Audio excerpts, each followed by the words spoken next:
So that's history, and I think that this event gave me an opportunity to learn more about this organization, this very institution, and it gives me a feeling of pride to be standing here today before you all and addressing not only the audience but particularly the students. I want to appreciate the efforts that were put here prior to my coming on stage, this song, and also Mr. Suhail, who was here playing the keyboard. So Suhail Saab, well done.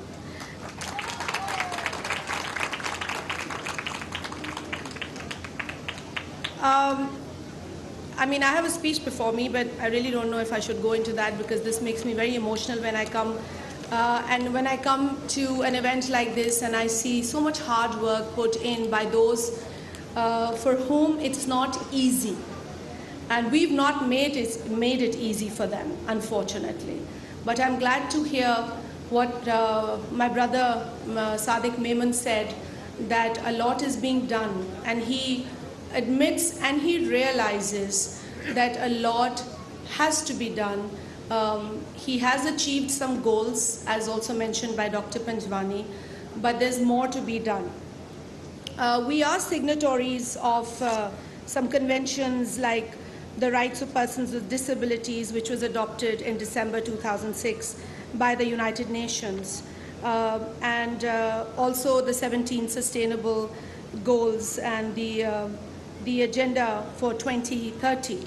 I don't know how easy will it be for us to achieve the goals set before, particularly in regards with the goal 4 and 10, which we just heard in the online address from UNESCO. It seems to be a huge challenge, but there has to be hope and we can't lose it. And it reminds me of a quote by Dr. Stephen Hawking, who said, "Disability need not be an obstacle to success." So that's very important. We need to move forward and remove all obstacles in our way. As you all know, I am the Minister for Poverty Alleviation and Social Safety. At the same time, I am the chairperson of Benazir Income Support Program. And at Benazir Income Support Program, we have a database about persons living with disabilities, and it is playing a vital role to facilitate and empower this population by their inclusion in the program as per our criteria. During the recent ongoing NSCR's desk-based survey, differently abled people were given priority while their visits to data collection centers. Also, specific protocols are in place for these groups, such as a separate registration desk, facilitation by center staff, etc. NSCR registration centers facilitate every person with disability for survey registration who approaches the center. BISP recognizes that being differently abled is one of the major conditions that make a person dependent and vulnerable, but unfortunately it carries no weightage in the original PMT score. Therefore, a separate policy provision has been created to ensure extended coverage to such people and their families. While the general cutoff criteria for a household to become eligible for the BISP benefits is 32 PMT, the limit is relaxed by 5 points, from 32 to 37 for households having at least one member with disability. Apart from this, the Benazir Undergraduate Scholarship Scheme has a 2% quota, which is reserved for people who are differently abled. And then I would like to also talk about the efforts for streamlining the differently abled in all its existing and new programs. A major hurdle that I'd like to speak about, and I'd like the kind attention of the Honorable Chief Minister and the Minister concerned. So this is an issue that I want to draw your attention towards. A major hurdle in enrolling households with disabled persons is in the Benazir Kifalat program has been the limited availability of the special CNICs of persons with disabilities. The present procedure for getting a SCNIC, as you call it, from NADRA, starting with getting the medical certificate of disability, is a long process, due to which the majority of disabled persons, especially those from the poorest households, are unable to obtain their special CNICs. To facilitate the differently abled desks of NADRA, the Council for Rights of Persons with Disabilities and the National Institute of Rehabilitative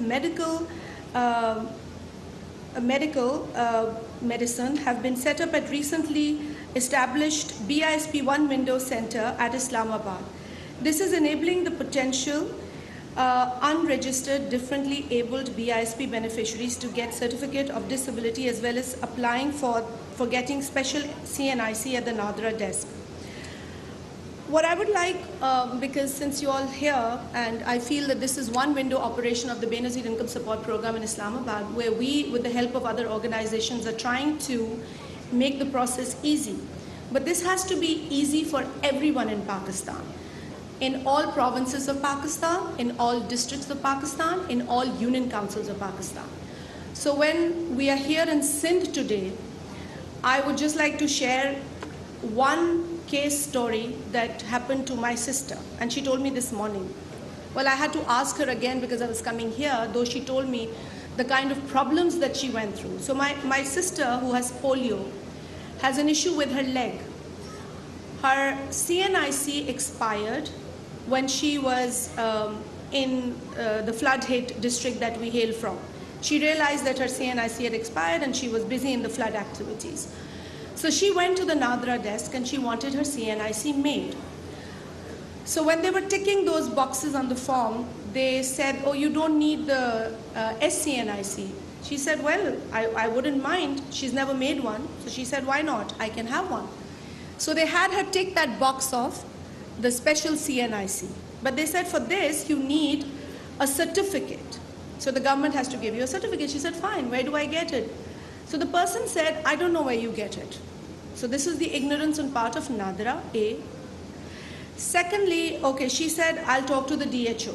She spoke with the DHO.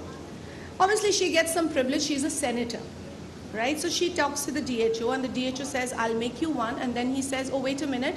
I am told that a social welfare officer will make you this CNIC. Fine. Where is the social welfare officer? There was no social welfare officer in Sangha district. That's my home district. So the DHO writes to, because he was being kind, trying to help the senator. So, I mean, he wouldn't probably help other people, and I'm sure of that. So he helps the senator, and he calls an office in Karachi, which is the social welfare office or headquarters, and he tries to get this done, and he says, okay, in the meantime, I get you a certificate which, I'll send to you, and then you endorse and you send it back. Okay, fine. So this happens. And I think Mr. Sadiq Memon was also contacted by my sister during this process. So again, a privilege that she has and not many have. But still, she went through a lot of pain. She was probably going to give up during this whole process at some point in time. But she said, why not? Let me see if I can get it made. So from Karachi, the NADRA receives a certificate. Now there are 4 signatures to be done on that certificate. There is a chairman of the board, then there is another person, another person, another person. I don't know who the 3 people are other than the chairman. But there were 4 signatures required. She unfortunately got only 1 signature on the certificate. So NADRA said, oh, we can't do this. There's only 1 signature on the certificate. Fine. Then it goes back. So my sister has to wait more. And then my sister has to call the minister to intervene so that she gets that chairman of the board, who happens to be in the province and not in the district, to sign this. And also, by the way, the DG is unavailable, and you have to, thank you very much that you have to get hold of him and get him to sign this certificate. Well, this is a very painful story.